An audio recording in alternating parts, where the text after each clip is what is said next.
warm welcome to this micro lecture on searching legal documents at EU level. This micro lecture will guide you through this task of searching some selected documents at EU level.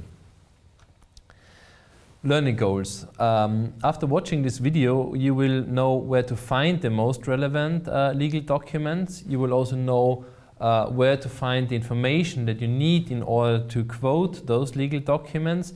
And you should also be aware of some background information which you should keep in mind when working with those legal documents. We have here the website of the European Union, which is called EUR-Lex, where you can select one of the 24 official languages. So we will select English. And in this case, we have different possibilities of searching those documents. So here, if we assume that we have the following information, this directive from the year 2006 with the number 123. So as you can see, we always have three types of information. So first of all, the year, then the current number. So here 1, 2, 3. And if we click here, we can select different types of documents. So here we are searching for an EU directive. That's why we select this one. As you can already see now, in the very same way, you can also find other legal documents. So if we click on search, we have now two results. In case of doubt, always just select the first hit displayed here. If we click into this link, you can see that we have now found this EU directive. And as we can see now, it's on services in the internal market. Before we have a look and before we scroll down, please be aware of the fact that you would always end up here where it says text. We always also have one category called document information. We have information about the procedure, so the decision-making process, national transposition, and document summary. If we start down here at document summary, if we scroll down, you can see that we get a very short summary of this document, and I would strongly advise you to use this summary because it gives you a first insight, so kind of like Wikipedia, where you get an overview without getting lost maybe in all the details. If we go back to text, if you scroll down, so here you have the official text of this legal document. So first of all, the recitals, so these parts of the preamble, and if we further scroll down, then the official text of this document. As you can see up here, we can select any of the 24 official languages in HTML or in PDF.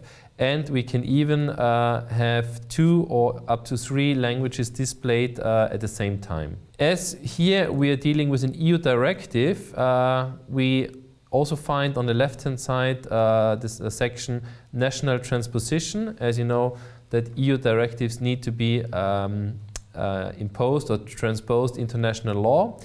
And if we scroll down, first of all, please be aware of the fact that the member states are responsible for providing that information, so it might be that this information is not complete.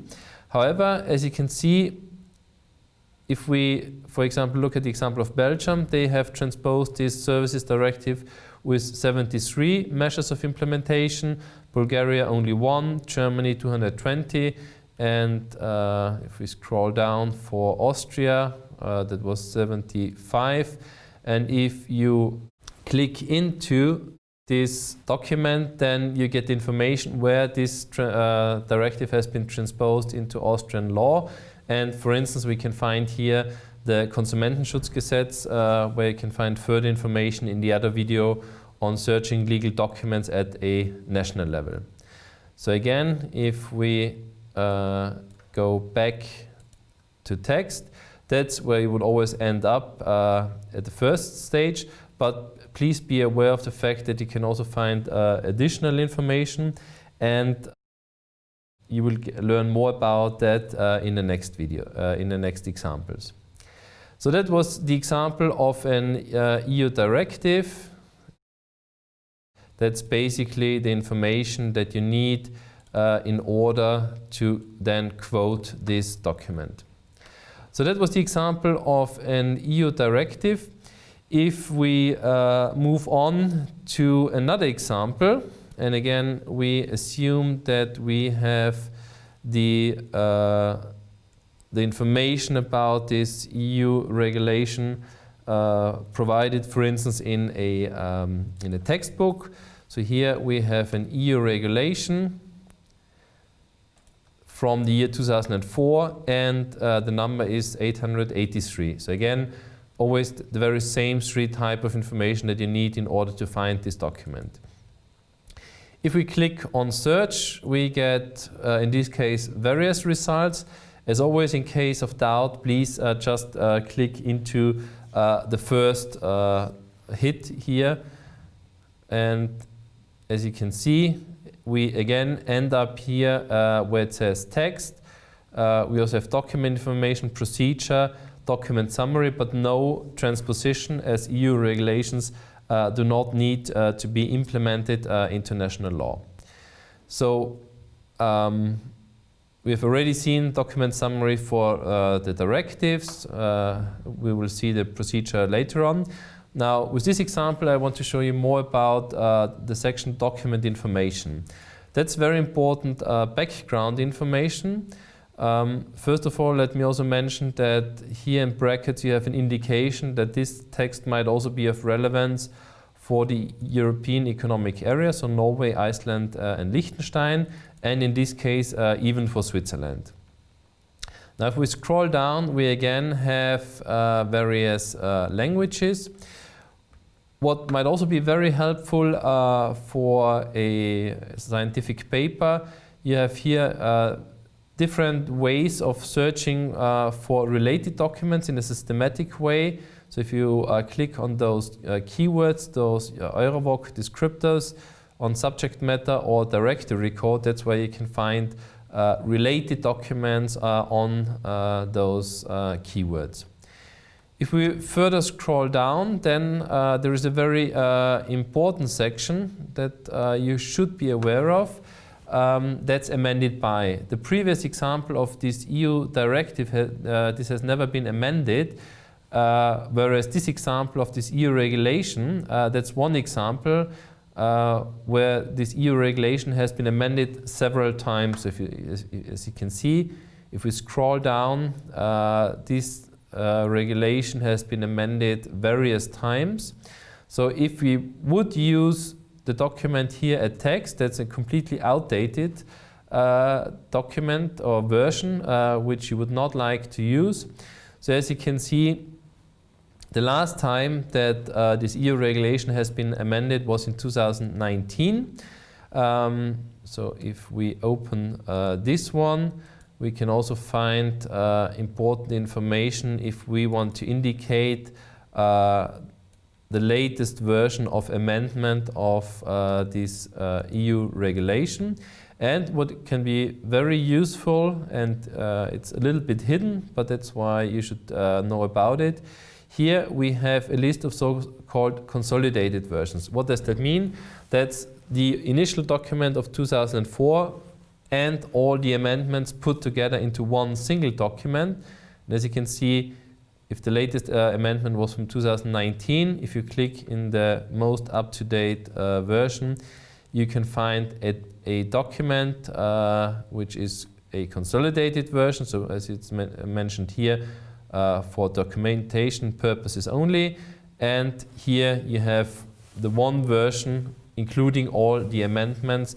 So if you compare that to the other video of doing research at the national level, there you automatically get such a consolidated version. Here you have to search for it, and that's very important. If we go back where we started searching for the consolidated version, if we further scroll down, then there is a second very important type of information, and that's cases, so case law of the European Court of Justice, which have interpreted different provisions of this EU regulation. So that's very helpful, and otherwise would require a lot of work if you would have to search for all those EU Court of Justice judgments.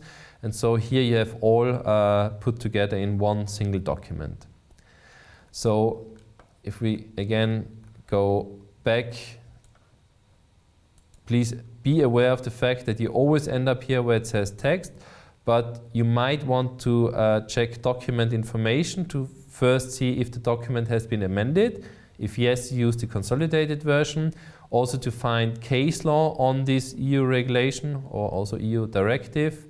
And as already mentioned, also be aware of this document summary, which gives you a very short overview of this document. What we have not yet seen is procedure, but we will see that based on the next example.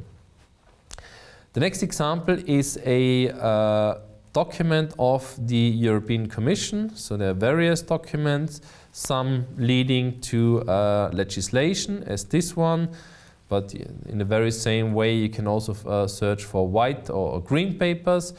So again, we need the year, the number, and the type of document. So here, a Commission document. And if we click on this link, in this case, we only get one result.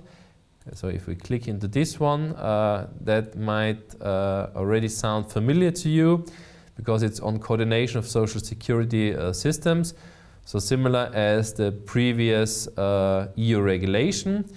And if we now click into procedure, so that's the one category we have already seen for the EU directive and for the EU regulation. So if we now click into EU procedure, you can see that this proposal of the European Commission from 1998 in the end has led to a document from 2004, and that is precisely this EU regulation which we have just seen before.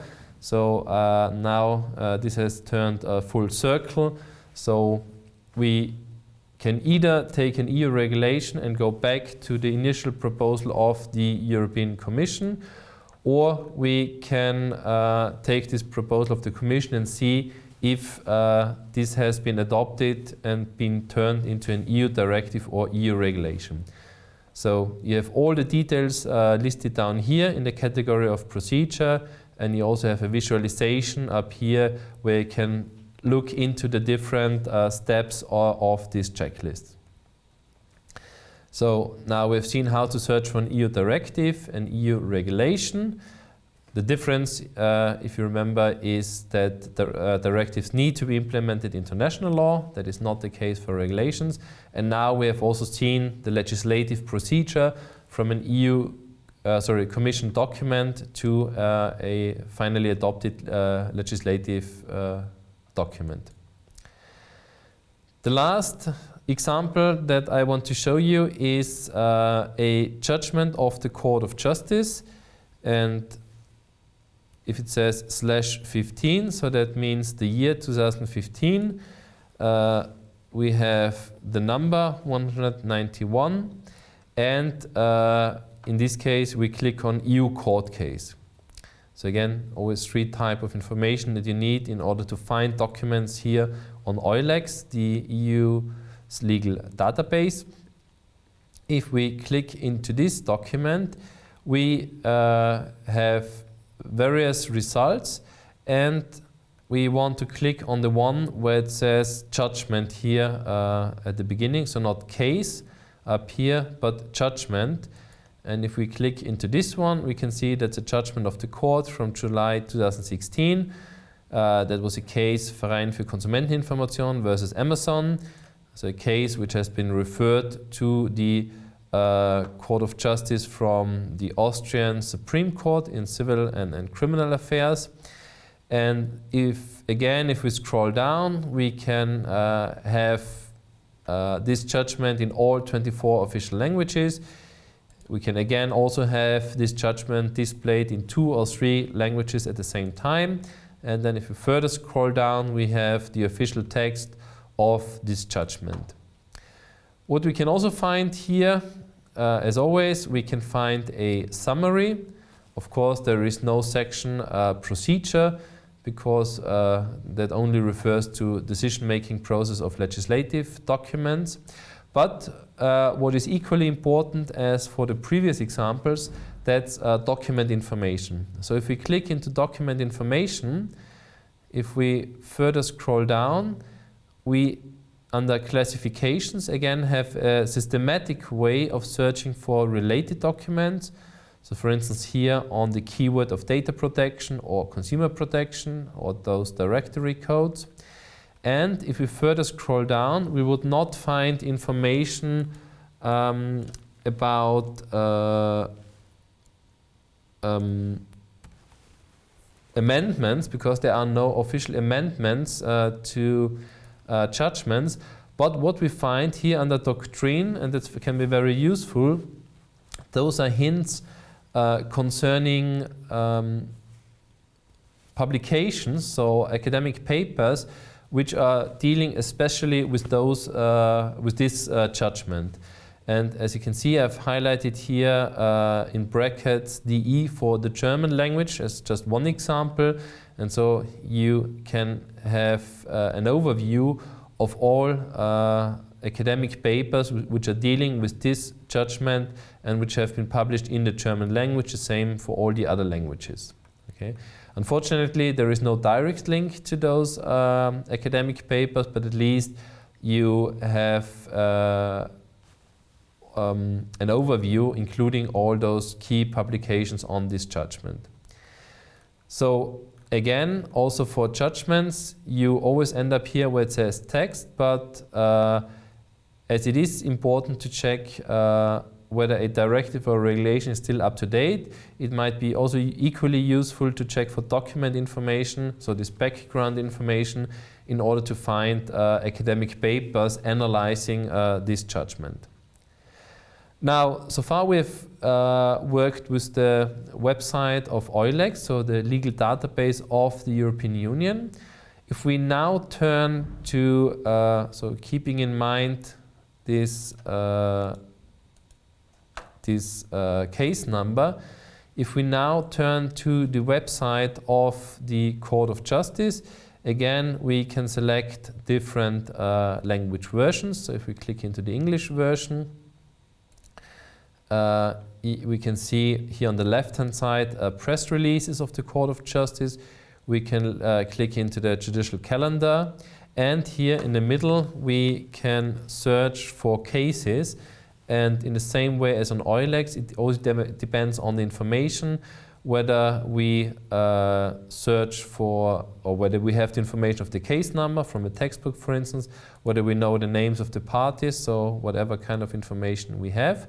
So here, if we click on the case number, you can see we find the very same judgment from July 2016. We have the judgment, which we can access in all 24 official languages.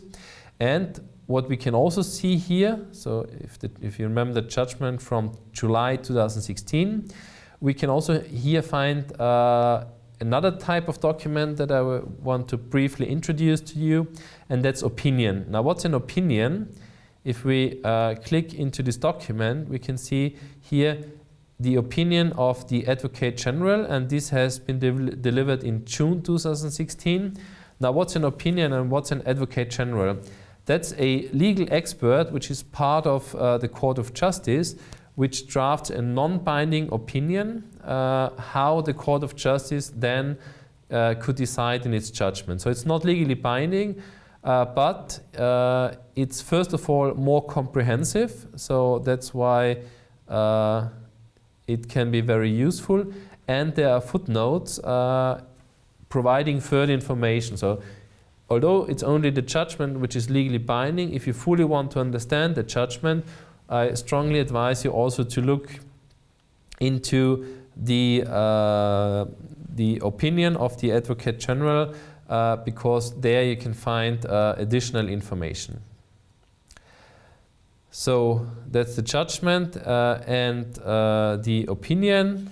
Here you can also find this ECLI, which you then need to, if you quote those legal documents. And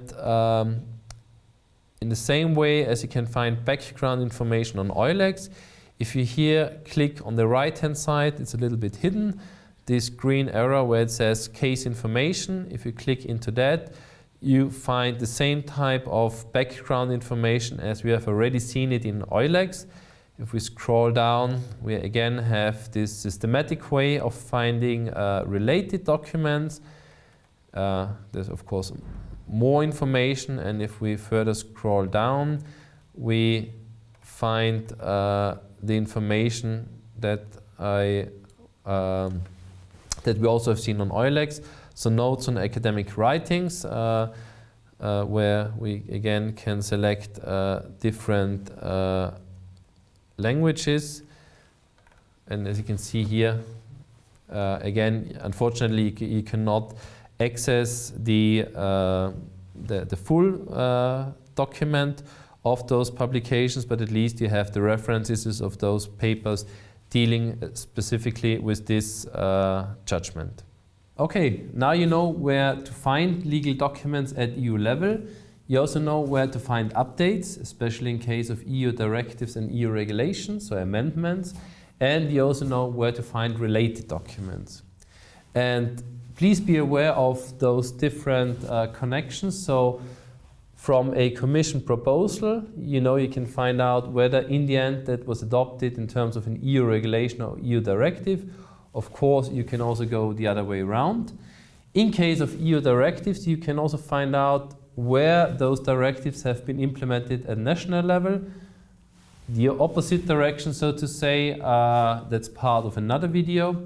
And please also be aware of the fact that if you have EU norms, you can find court judgments which are dealing with that particular directive, regulation, whatever.